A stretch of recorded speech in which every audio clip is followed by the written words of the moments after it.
Данные биотехнические мероприятия мы уже проводим не первый год в республике. Озеро Маныч является, не секрет для многих орнитологов, одной из главных миграционных трасс гусеобразных и утиных. Так получилось, что это дно Мирового океана, и Маныч являлся тем самым руслом, по которому строятся маршруты наших птиц. Серый гусь является эндемиком фауны Калмыкии. Дело в том, что у нас в России везде распространены белолобые гуси, гуменники, а вот именно серые гуси живут у нас на Маныче и гнездятся здесь же.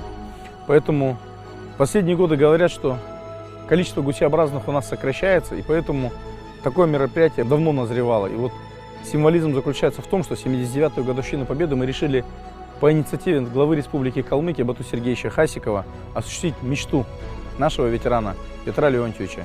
И мы, сообщество рыболовов и охотников, гордимся этим, потому что мы этот праздник провели сегодня для ветерана нашего.